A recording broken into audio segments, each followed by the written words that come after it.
देखिए हम करने जा रहे हैं रासायनिक अभिक्रियाएं, कक्षा 10वीं, चैप्टर पहला, रासायनिक अभिक्रिया। रासायनिक अभिक्रियाएं वो अभिक्रियाएं होती हैं जिसमें दो चीज़ें, दो पदार्थ मिलते हैं और एक नए पदार्थ का प्रजनन होता है, एक नया पदार्थ बनता है। ठीक है, तो दो पदार्थ जुड़ते हैं और जो नया पदार्थ बनता है वो एकदम नया होता है, पहले वालों जैसा नहीं होता। जो चीज़ मिलाई जाती है उससे एकदम डिफरेंट होता है, उससे एकदम अलग होता है। ठीक है, तो जो मिलते हैं उन्हें अभिकारक बोलते हैं और जो बनता है उसे उत्पाद बोला जाता है। ठीक है, for example magnesium plus oxygen, magnesium oxide बन रहा है। इसमें क्या है, मैग्नीशियम और ऑक्सीजन जो है ये हमारे अभिकारक है और मैग्नीशियम ऑक्साइड क्या है, हमारा उत्पाद है। यह समीकरण शब्द समीकरण है। किसी भी अभिक्रिया को शब्द समीकरण के रूप में लिखना लंबा हो जाता है, इसलिए हम उसके सिंबल लिखते हैं, उसके छोटे छोटे अक्षर लिखते हैं, जिसे रासायनिक सूत्र कहते हैं। अब देखो मैग्नीशियम हम यहाँ पे लिखते हैं, मैग्नीशियम लिखना बहुत लंबा है, ऑक्सीजन लिखना बहुत लंबा है, तो हम उसका सिंबल लिख देंगे मैग्नीशियम MgO2। ऑक्सीजन के लिए लिखेंगे हम O2 और मैग्नीशियम ऑक्साइड के लिए लिखेंगे MgO। इसे बोलते हैं रासायनिक सूत्र और इस पूरे को बोलते हैं रासायनिक समीकरण। क्या बोलते हैं, रासायनिक समीकरण। अब जो हमारी रिएक्शन है, समीकरण है, that is magnesium plus oxygen, इनको हम बोलते हैं लेफ्ट हैंड साइड। ठीक है, और ये होता है हमारा राइट हैंड साइड। तो जितने पदार्थ जितने हमारे तत्व होते हैं लेफ्ट हैंड साइड और राइट हैंड साइड में इक्वल होने चाहिए, बराबर होने चाहिए। अगर बराबर नहीं होते हैं उसे हम असंतुलित समीकरण बोलते हैं, और अगर बराबर होते हैं तो उसे संतुलित बोलते हैं। अगर बराबर नहीं होते हैं, असमान होते हैं, उसे हम असंतुलित बोलते हैं। क्या बोलते हैं, असंतुलित रासायनिक समीकरण। और हमें इन्हें संतुलित करना होता है। हम कोई भी समीकरण को असंतुलित करके नहीं छोड़ सकते, हमें सबको संतुलित करके लिखना होता है। तो कैसे करते हैं मैं आपको बता देती हूँ। देखिए Mg यहाँ पे एक है, जिसके आगे कुछ नहीं होता, यानी कि एक है, यहाँ पे भी एक है, ये तो संतुलित है। अब बात करते हैं ऑक्सीजन की। ऑक्सीजन यहाँ पे दो है, यहाँ पे ऑक्सीजन दो है और यहाँ पे ऑक्सीजन क्या है, हमारा सिर्फ एक है। तो हम ऑक्सीजन, अगर हमें यहाँ पे दो करने हैं तो हम यहाँ पे इस वाले ऑक्सीजन को जो है, इस वाले ऑक्सीजन को दो से मल्टीप्लाई कर देंगे, गुना कर देंगे। तो हम नीचे नहीं लगाएंगे, उसको हम आगे लगाएंगे। हम नीचे कभी भी नहीं लगाते हैं। ये स्क्रीन पे कोई मत चलाओ, डोंट स्क्रिबल। जो हमारा ऑक्सीजन है, यहाँ पे हमारे दो थे लेकिन यहाँ पे हमारा एक था, तो हमें जो है यहाँ पे एक नहीं करना, हमें यहाँ पे दो करने हैं। तो दो करने के लिए हम नीचे नहीं लगाते हैं, ना ही इसके बीच में लगाते हैं। ये बात याद रखनी है, ना तो हम उसके आगे लगाएंगे ना नीचे लगाएंगे। हमें कभी भी करना हो मल्टीप्लाई तो हम आगे मॉलिक्यूल के पूरे तत्व के पूरे आगे लगाएंगे। तो आगे लगाने का मतलब है कि अब हमारे जो है ऑक्सीजन संतुलित हो गई है, लेकिन अब मैग्नीशियम असंतुलित हो गया। मैग्नीशियम तो यहाँ पे हमारा 1 था, यहाँ पे मैग्नीशियम 2 हो गए, तो हमें क्या करना पड़ेगा, इसको भी हमें 2 से मल्टीप्लाई करना पड़ेगा। तो हमारा संतुलित समीकरण क्या हो जाएगा, 2Mg प्लस O2 2MgO। इसे हम बोलते हैं संतुलित रासायनिक समीकरण। क्या बोलते हैं, संतुलित रासायनिक समीकरण। समझ में आया संतुलित रासायनिक समीकरण और असंतुलित। अब उसके बाद आता है हमारा रासायनिक अभिक्रियाएं जो है 7 तरह की होती हैं। कितनी तरह की होती हैं, 7 तरह की। मेरे साथ साथ आप लोग भी बोलेंगे। संयोजन अभिक्रिया क्या होती है, सबसे पहली संयोजन अभिक्रिया। सेकंड है वियोजन या अपघटन अभिक्रिया। थर्ड इज विस्थापन अभिक्रिया। फोर्थ द्विविस्थापन अभिक्रिया। ये 4 हमारी मेन होती हैं, संयोजन, वियोजन, विस्थापन, द्विविस्थापन। उसके बाद हमारे पास एक और आती है अपचयन एंड उपचयन। ठीक है, ये भी होती है, जिसे हम बोलते हैं, इसे हम इंग्लिश में बोलते हैं उपचयन। अपचयन को क्या बोलते हैं, इंग्लिश, जो इंग्लिश वाले बच्चे होंगे वो भी थोड़ा वो समझ ले। Oxidation and reduction reaction, oxidation और कंबाइनली इनको बोलते हैं रिडॉक्स रिएक्शन। रिडॉक्स रिएक्शन होते हैं, इसमें अपचयन होता है और उपचयन होता है। उसके बाद हमारा आता है लास्ट टू आर ऊष्माक्षेपी एंड ऊष्माशोषी, that is exothermic and endothermic. English में करना ज़्यादा इजी है तो इंग्लिश में भी सुना करो, हिंदी में भी सुना करो। खाली हिंदी नहीं करनी है, इंग्लिश भी साथ साथ में नए वर्ड सीखते चला करो, ठीक है। तो चलिए, तो 7 तरह की हमारी रासायनिक अभिक्रियाएं हैं: संयोजन, वियोजन, विस्थापन, द्विविस्थापन, अपचयन, उपचयन, ऊष्माक्षेपी एंड ऊष्माशोषी।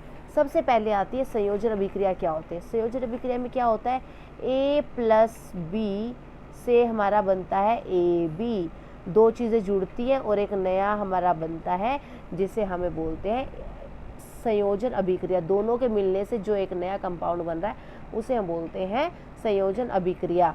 सेकंड आती है वियोजन, इसका उल्टा हो जाएगा। AB से क्या बन रहा है, A+B, एक बड़ा चीज़ थी, बड़ी चीज़ को टूटने के बाद दो छोटी छोटी बन रही है जिसे हम बोलते हैं वियोजन। सबको समझ में आ रहा है अच्छे से। नेक्स्ट हमारा आता है विस्थापन। विस्थापन क्या होता है, जैसे A+BC होता है तो क्या बन जाएगा हमारा, जो A है वो B की जगह पलट देगा, B की जगह खुद आ जाएगा, यानी कि AC+B बना देगा। इसे बोलते हैं विस्थापन अभिक्रिया। विस्थापन अभिक्रिया मतलब कि किसी एक चीज़ को हटा के खुद आ जाना। क्यों आता है खुद, क्यों हटा देता है, क्योंकि वो उससे सबसे ज़्यादा रिएक्टिव होता है, ज़्यादा उसके अंदर ताकत होती है उसे हटाने की। देखो लड़ाई होती है तो जिसमें ज़्यादा ताकत होती है वही जीतता है। तो ए में ज़्यादा ताकत थी तो उसने बी को हटा दिया और खुद आके बैठ गया। इसे बोलते हैं रिएक्टिव, जो ज़्यादा रिएक्टिव होगा वही कर पाएगा। अब इसको आप ऐसे भी समझ सकते हो, मान लो एक बेंच पे 2 लड़कियाँ बैठी है और एक बेंच पे एक लड़की बैठी है, तो एक लड़की उठ के और 2 वाली लड़कियों में से एक को उठा के खुद बैठ जाती है और जो उठ रही है वो अलग से एक बेंच पे आके बैठ जाती है। इसे हम बोलते हैं विस्थापन अभिक्रिया। फोर्थ हमारा आता है द्विविस्थापन। द्विविस्थापन में क्या होता है, AB+CD, इससे हमारा बनता क्या है, ध्यान से सुनना, AD बनता है और CB बन जाता है। A और D बन जाता है और CB अलग बन जाता है। इसे बोलते हैं दो जनों ने अपनी जगह चेंज की ना, A ने भी करी, D ने भी करी, B ने भी करी।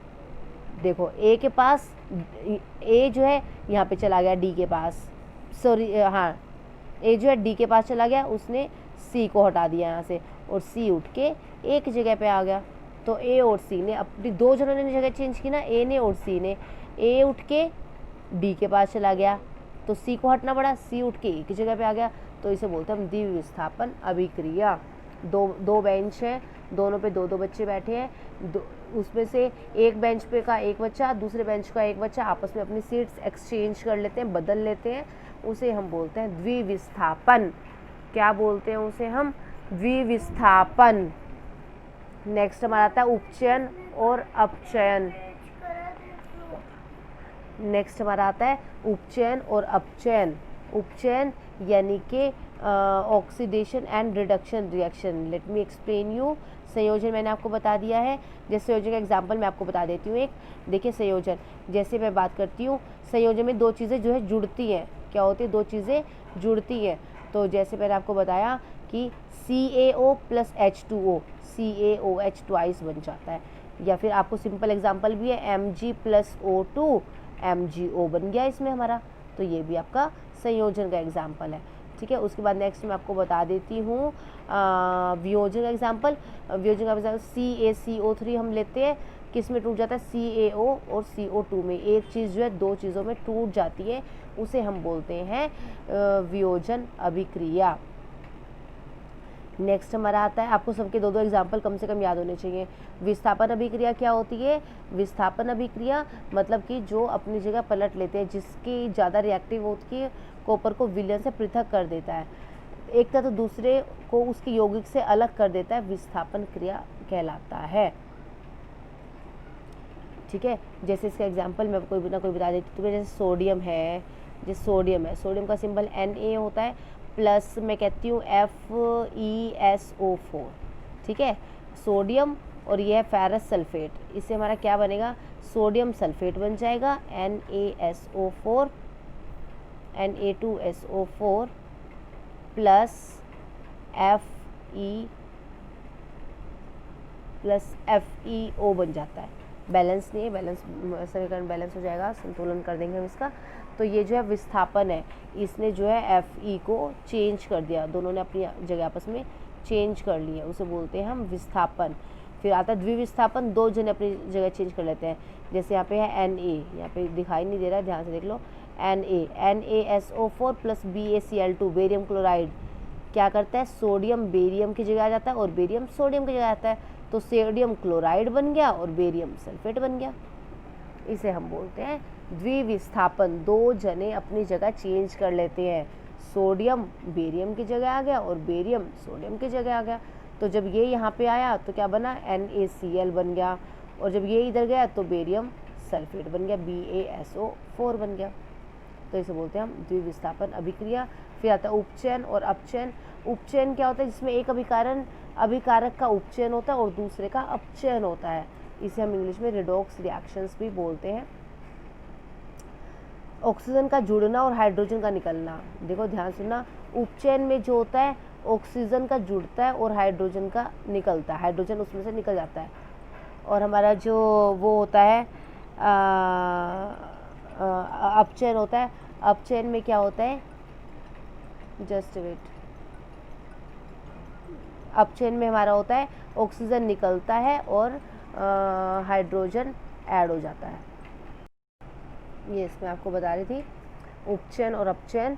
जो उपचयन होता है उसमें क्या होता है, एडिशन ऑफ ऑक्सीजन, मतलब ऑक्सीजन ऐड हो रही है और हाइड्रोजन निकलती है।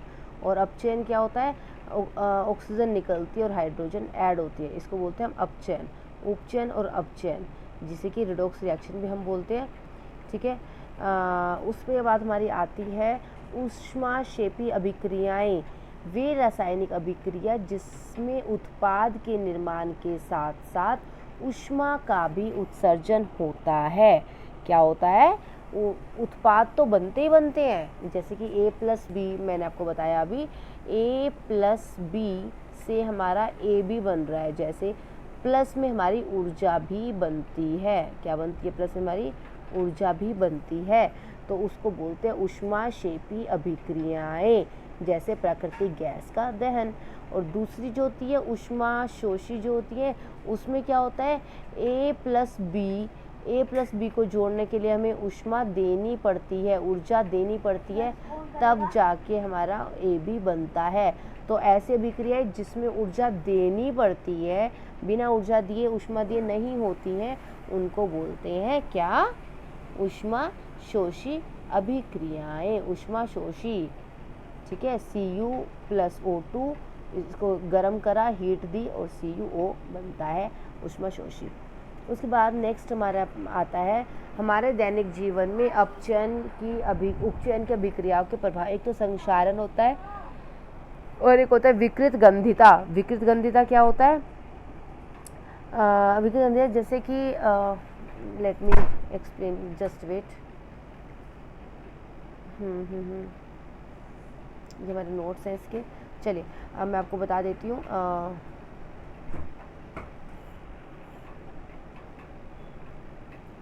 संक्षारण जो होता है, संक्षारण का मतलब होता है जैसे कि आपने लोहे को जंग लगना सुना होगा। अगर लोहे को जंग लगता है, अगर लोहे को लगता है तो उसको जंग बोलते हैं, और अगर लोहे की किसी भी धातु को अगर जंग लग जाए तो हम उसको क्या बोलते हैं, संक्षारण बोलते हैं। क्या बोलते हैं उसको हम, संक्षारण। तो संक्षारण क्या होता है, किसी भी धातु का क्या के ऊपर ऑक्सीजन की एक लेयर बन जाना, ऑक्सीजन ऑक्सीडाइज हो जाना, यानी कि उपचयन हो जाना, उसको हम बोलते हैं संक्षारण। और दूसरा, उस चीज़ को प्रिवेंट करने, उसको रोकने के लिए हमें क्या करना चाहिए, उसके ऊपर पेंट करते हैं, उसके ऊपर हम क्या करते हैं, पेंट कर देते हैं, जिससे कि फिर उसका संक्षारण रुक जाता है। उसके बाद हमारा आता है विकृत गंधिता। विकृत गंधिता क्या होता है, सीरियस होके सुनो, यही देखो सामने। विकृत गंधिता क्या होता है, विकृत गंधिता होता है कि खाद्य पदार्थों में जो वसा होती है, वसा का उपचयन हो जाना। सीरियस होके सुनो,